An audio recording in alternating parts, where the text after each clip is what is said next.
Bonjour à tous. Aujourd'hui, un enseignement très important du Rav Kook. Le Rav Kook nous dit que dans l'âme, dans l'essence de l'homme, toutes les valeurs et les notions se trouvent inculquées dans son âme et l'homme doit, il n'a pas le choix, il est obligé de faire sortir ces valeurs qui sont inculquées en lui et de les utiliser dans sa vie. Maintenant, la question c'est de savoir où c'est qu'il va utiliser ces valeurs. Je vais donner un exemple que le Rav a lui-même écrit et après on parlera de le passage très important que le Rav Kook a écrit ensuite. Tout homme a en lui cette notion de chesed, de faire le bien. Maintenant, le bien, on est censé le faire avec des êtres humains, avec nos frères, nos amis, nos voisins, etc., notre peuple, etc.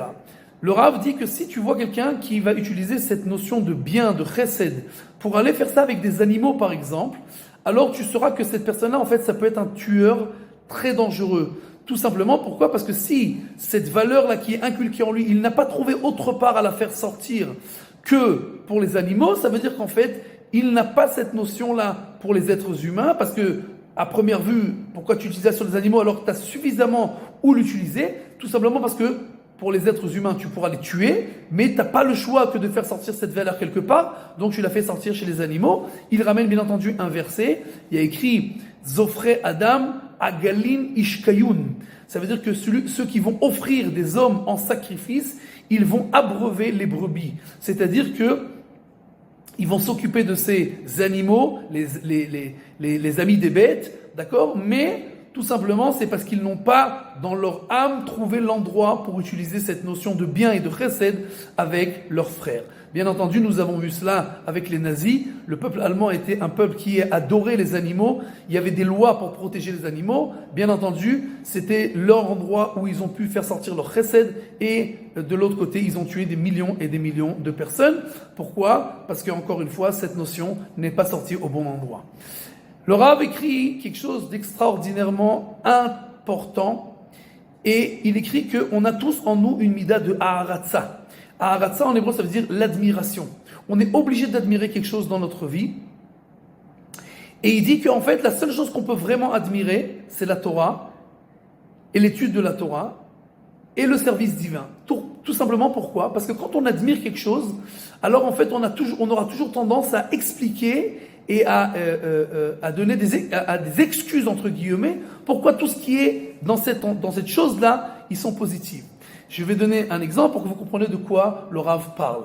Le Rav dit que si on va admirer quelque chose d'autre de la Torah, par exemple, des joueurs de foot, il y a des gens qui admirent des joueurs de foot. Maintenant, ce joueur de foot-là, pour l'admirer, tu vas être obligé d'excuser ce qu'il fait. Ça veut dire que si cette personne-là, ça peut être un mec qui est complètement pourri, qui fait des choses graves, qui vole, qui parle mal, qui va avec des filles, qui fait toutes sortes de choses qui sont déplorables, mais je vais être obligé d'expliquer pourquoi non, c'est un mec bien, écoute, il donne aussi de la tzedaka, il fait du bien, il faut pas voir comme ça. Donc je vais être obligé d'expliquer pourquoi j'admire cette personne, et donc, pour expliquer ça et m'expliquer à moi-même pourquoi cette notion d'admiration, je la mets dans cet endroit, alors je vais même être obligé de me mentir pour accepter cette chose-là. Donc le Rav Kook qui dit qu'en fait, chaque chose dans ce monde-là qu'on voudra admirer, on aura toujours un problème parce qu'il n'y a rien qui est parfait dans ce monde-là. Et il y a toutes sortes de choses, comme on le voit aujourd'hui. Il y a des stars,